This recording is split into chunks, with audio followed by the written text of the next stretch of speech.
कार्यक्रम समिति अध्यक्ष वीरपाल इनवाती जी, कृष्ण कुमार धुर्वे जी, मनमोहन धुर्वे जी एवं यहाँ पे मंच पर उपस्थित समस्त हमारे अखिल भारतीय गणना पार्टी के पदाधिकारी, जीएसयू के पदाधिकारी एवं अन्य दूर दराज से आए हुए आप सभी जो यहाँ पे कार्यक्रम कर रहे हैं, संगीत कर रहे हैं, एवं मेरे समस्त मातृशक्ति, पितृशक्ति, मेरी युवा शक्ति, समाज सेवी, हमारे कार्यकर्ता सभी को मैं सेवा जोहार करती हूँ।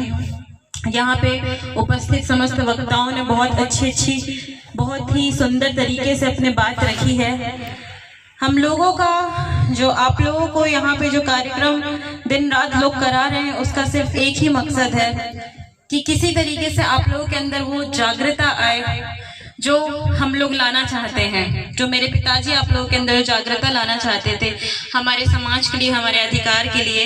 ये कार्यक्रम कहीं ना कहीं उसका एक उद्देश्य है, आप लोगों के अंदर एक जोश आए, एक जुनून आए हमारे अधिकारों और हमारे सम्मानों के लिए।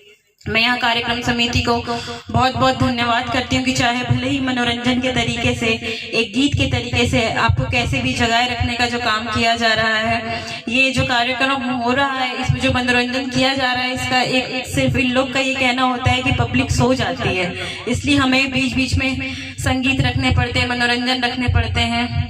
जैसे भी हो, आप लोग, मुझे पता है कि अब आप लोग जाग चुके हैं और जो आप लोगों में जो ये उत्साह देखने को मिल रहा है, ये बहुत ही ताज्जुब की बात है। जो मेरे पिताजी पिछले 20 वर्षों से देखना चाहते थे, उनकी आत्मा को वाकई में बहुत शांति मिल रही होगी जिस तरीके से आप लोगों को अभी एक रूप होके देख रहे हैं।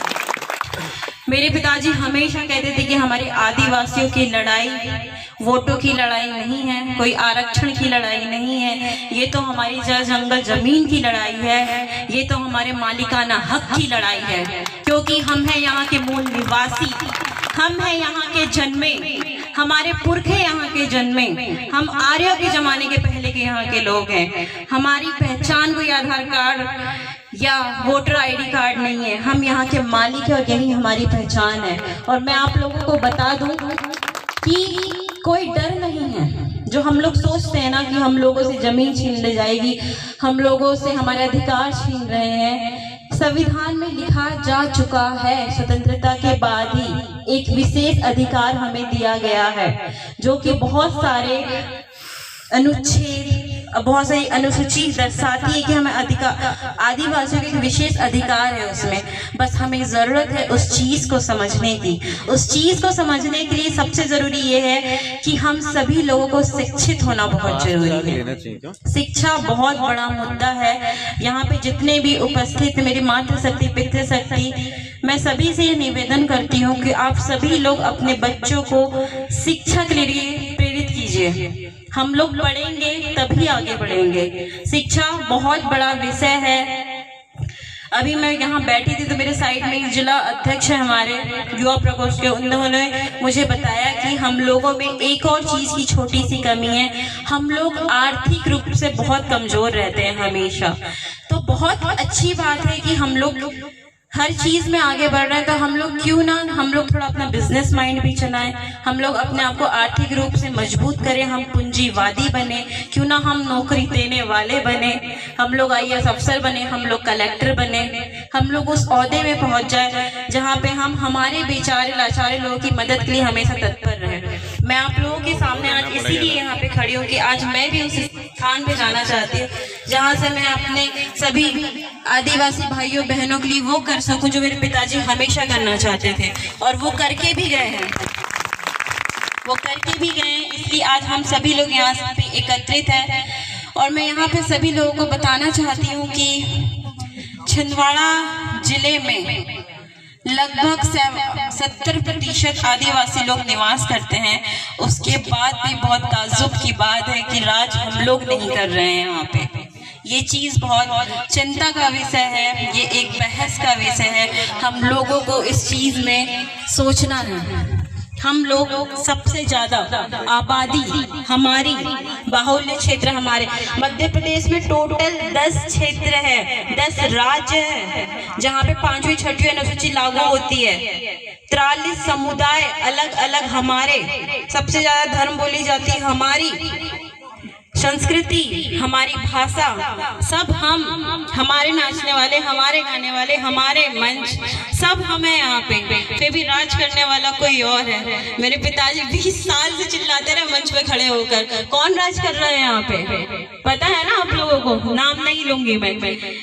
अब इस चीज को बहुत अच्छे से समझ लीजिए, आने वाले चुनाव में हम लोग हमारे ही क्षेत्र के लोगों को आगे बढ़ाना चाहते हैं, क्योंकि हमारे ही क्षेत्र के लोग हमें काम आएंगे। आप लोग बता दीजिए, आप लोग कोई मुसीबत परेशानी में पड़ते हैं, आप लोग को पता है मुझे फोन आते हैं, मैडम गाड़ी पकड़ ली, मैंने कहा बात करा दो टीआई से मेरी, मैडम ये हो गया, मैडम वो हो गया।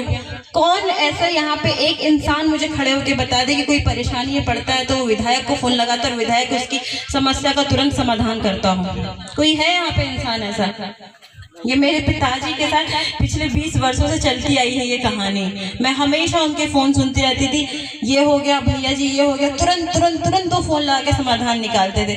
अच्छे अच्छे ऑफिसर अधिकारी उनसे डरते थे, उनका नाम ही काफी थरथरा जाते थे। जब मनमोहन शाह भट्टी कलेक्ट्रेट गेट के सामने खड़े होते थे, थरथरा जाते थे, पसीने छूट जाते थे। ये जो पीला गमछा लोग लेके घूम रहे हैं ना, ताकत है ये हमारी, ये हमारी ताकत है। इस चीज को समझो, और ये ताकत हमें कैसे लेके आनी है ये आप लोगों को पता चल चुका है। त्रिस्तरीय चुनाव बहुत नजदीक है, हमें चाहिए पावर। पावर समझ रहे हैं आप लोग? शक्ति, शक्ति समझ रहे हैं? शक्ति वो जो हम करना चाहे वो कर सके, जो हम कराना चाहे वो करा सके, हमें किसी के अधीन काम करने की जरूरत ना पड़े, हमारा सिर्फ एक फोन चले जाए और काम हो जाए। वो शक्ति प्रदर्शन की हमें बहुत ज्यादा आवश्यकता है। यहाँ पे उपस्थित समस्त मेरे मातृशक्ति, पितृशक्ति, आप सभी लोग इतनी रात तक यहाँ पे बैठ के हमारा इंतजार करते हैं, हमारे सिर्फ 2 शब्द सुनने के लिए बैठे रहते हैं। मुझे बहुत खुशी होती है। सबसे बड़ी खुशी मुझे इस बात की होती है कि आप लोगों ने जिस तरीके से मुझे मेरे पिता का दर्जा दिया है। मैं अभी एक गाँव में गई थी, वहाँ पे मुझे एक अंकल एक परिचय करवा रहे थे मेरा, मुझे बोलते हैं कि हमारे सामने बट्टी भैया ही बैठे हैं, सिर्फ चेहरा बदला है, बट्टी भैया ही है। मुझे बहुत अच्छा लगता है ये सारी चीजें सुन के, बहुत बहुत गर्व महसूस होता है। और जब मेरे नाम पे मोनिका मनमोहन शाह भट्टी लिखा आता है, बहुत अच्छा लगता है कि मेरी हमेशा यही कोशिश रहेगी कि मरते दम तक मैं इसी आंदोलन में रहूं। मेरे मरते दम तक तो मैं अपने पिता का नाम लेके ही चलने वाली हूँ, मोनिका मनमोहन शाह भट्टी। और मैं आप लोगों से भी इस तरह की विनती करना चाहती हूँ कि मेरे पिताजी का जो संघर्ष है उसको व्यर्थ मत जाने देना। आप सभी लोग जी जान लगा देना, एक बार उनकी आत्मा को खुश कर देना। हमारा जो मकसद है, हमारा जो उद्देश्य है, हम उसे सफल करना चाहते हैं, जिसमें हमें आप सभी लोगों के सहयोग की बहुत बहुत आवश्यकता है। मेरी मातृशक्तियाँ बहुत ज़्यादा उभर के सामने आ रही है, मुझे नहीं पता क्यों, बट इतनी आबादी जो महिलाओं की अब दिख रही है मुझे कार्यक्रम में। इससे पहले मैंने भी कार्यक्रम अटेंड किए मेरे पिताजी के साथ, मुझे उतनी ज़्यादा महिलाएं नहीं दिखती थी, अब दिख रही है। हो सकता है कि महिला नेतृत्व मिल रहा है गोंडवाना को, बहुत अच्छी बात है। मैं तो चाहूंगी आप सभी लोग आगे आइए, और किसी भी तरीके से हमें डर की जरूरत नहीं है। मैंने आपको फिर से बता दिया, हमारे अधिकार पहले से लिखे हुए हैं, बस हमें जरूरत है जानने की। हर घर में एक बच्चा शिक्षित हो, इस बात का भी विशेष ध्यान रखो। हम लोगों को पूंजीवाद पे ध्यान देना है, हम लोगों को पढ़े लिखे बनना है, हम लोगों को बिजनेसमैन बनना है। इसी के साथ यहाँ पर मैं अपने शब्दों को यहीं विराम दूंगी, और आप लोगों को मैं आमंत्रित करूंगी। मेरे पिताजी की देव दिवाई का कार्यक्रम है 21 मार्च का, ग्राम देवरी में, छिंदवाड़ा में। आप सभी लोग वहाँ पे जरूर जरूर उपस्थित रहे। 15 तारीख से कार्यक्रम रहेगा, कोया पूनम की कथा है 20 तक, 21 तारीख को देव दिवाई का कार्यक्रम है। और यहाँ पे उपस्थित समस्त सगाजनों से मैं कहना चाहूँगी, अगर आप लोग कुछ सेवा देना चाहते हैं हमारे कार्यक्रम में, किसी भी तरह की सेवा, तो आप लोग देवरी में या हमसे या हमारे पार्टी वाले संपर्क करें कि हम भैया जी के देवी दिवाई के कार्यक्रम भागीदारी देना चाहते हैं। पैसों से नहीं, सेवा, सेवा समझ रहे हैं, कार्यक्रम की तैयारी से। तो आप सभी लोग हमें संपर्क कर सकते हैं अगर आप लोग को मन हो। मैं आप लोग को इतना कहूँगी कि आप लोग, वो इंसान ने पूरा जीवन भर आप लोगों के लिए किया, और आप लोगों के पास एक मौका मिला है जब वो आप उनके लिए कर सकते हैं। यहीं पर अपने शब्दों को विराम दूंगी। सभी को सेवा जोहार। जय सेवा, जय बड़ा देव।